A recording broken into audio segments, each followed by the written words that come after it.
instead of wasting 10 minutes saying what we're going to do here, oh, sorry, I'm just going to go into it. You're here, you've read the title, so you know what you're in for, obviously. It's the review corner. The lovely, lovely review corner. Today, we'll have to do this, of course.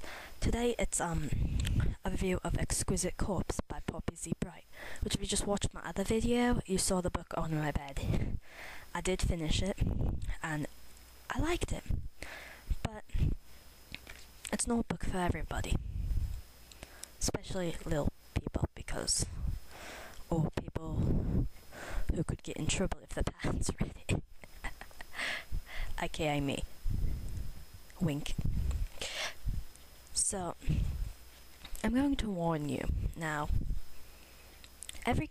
There's a distinct lack of femalism in this book. I think that was probably my only annoyance with this book, except for one part where her prose bordered on fan-fiction-ish. But she quickly covered it up.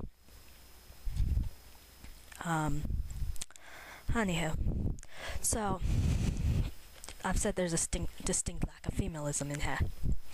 So all of the guys are gay. Well, all of the major characters.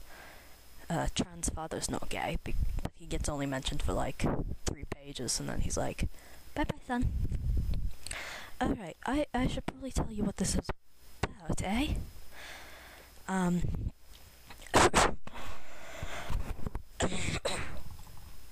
Oh, so sorry. Well, the back of the book is... Well, here, let me read it, and you're going to hear me stumble because I can't read and speak at the same time. But, if you're not Googling it, or Amazoning it, or Barnes & Noble, Google searching it, whatever, you can have this. I'll just read a couple.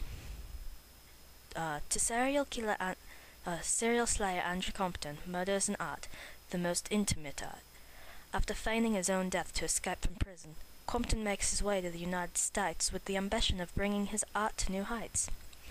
Tortured by his own perverse desires, drawn to possess and destroy young boys, Compton inadvertently joins forces with Jay Byrne, a dissolute playboy who has pushed his art to limits even Compton hadn't previously imagined. Together, Compton and Byrne set their sights on an exquisite young Vietnamese-American runaway, Tran, whom they deem the perfect victim. Swiftly moving from the grimy streets of London's Piccadilly Circus to the decadence of New Orleans' French Quarter, Poppy Z. Brite dissects the landscape of torture and invites us into the mind of a killer. Exquisite Corpse confirms Brite as a writer who defies categorization. It is a novel for those who dare trespass where the scared and profane become one. Has a thingy, you know how all the newspapers go, "Oh my god, this is so good," and blah de blah. Well, here's one that makes me laugh, because I've read Stephen King once, and it was kind of scary. and this, if you watch the other video, you know that this one made me hungry. It's also why I don't read at 2 a.m. Well, according to the New York Native, Rice, Stephen King, and Dean Koontz are cringing wusses next to Poppy Z. Brite, whose perverse, scathingly intelligent, often terrifying homoerotic novels have made the young writer one of the rising stars of her literary generation. Oh, I just said homoerotic. That was funny, actually. Yes, obviously, there's necrophilia, cannibalism, rape, gore, everything to the max in this book. And yes, I read it, and I managed to get out of the bookstore without the parental... "Oh, what do you have there, Skit? Oh, ew, I see sex." No, I'm kidding. It's actually not written, totally sex. I mean, there are even points where you're just going, "Come on, Andrew, stop talking. Stop talking. Go kill something now. I'm getting bored."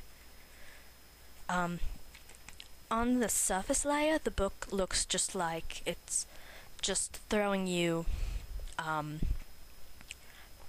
gore and perverse pleasures, and all that stuff. But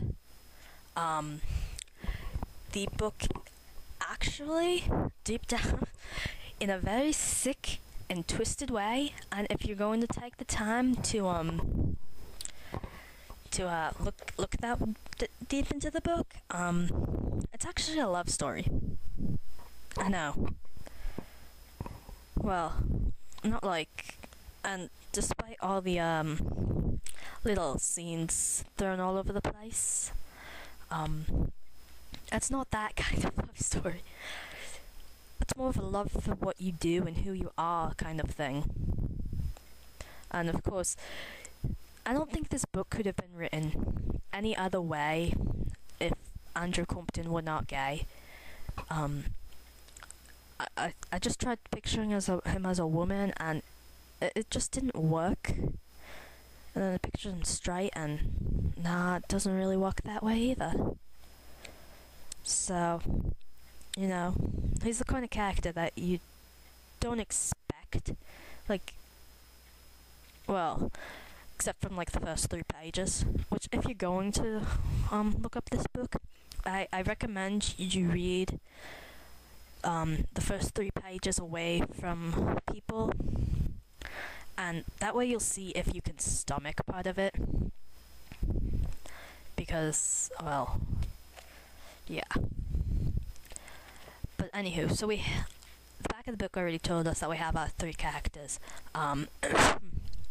Excuse me, Andrew Compton, our serial slayer, the book starts off in his voice, but it also takes on the voices of the other characters later. So it's first person, and then the removed person, which I think is third person. I've talked for a while already. And so I have Andrew, J. Byrne, whose name is actually Lysander Byrne, but you read the book and you learn that, and then we have Tran, the poor little kid who, I don't know, I didn't really want Tran to get away, and of course I didn't want, something to happen to a certain character, but of course. But if you read the first sentence of the last paragraph of the book, you think that everything's going to be alright. So as I'm reading, I'm going, wait, how's he going to get out of this? He just had stuff done to him.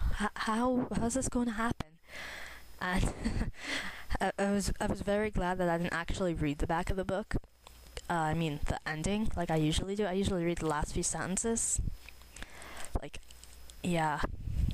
So, Exquisite Corpse by Poppy Z. Brite. It's a bit of a shocker, really, and it's not really one of those books, unless you really want to take it to public. It's probably something you should always read at home. Or if you're completely comfortable with people knowing that you can stomach this or that you enjoy this, go ahead, bring it on the train station, bring it on the airport, pass it around the bathroom at work, or the water cooler, whatever. Yeah. So, yeah, I like the book. And that wasn't much of a review, but yeah. Oh, and the book is only 240 pages, which is pretty short. So, if you want to know more, just go read the Amazon comments or the other comments on other book websites. Because, excuse me, I've just run out of time. So,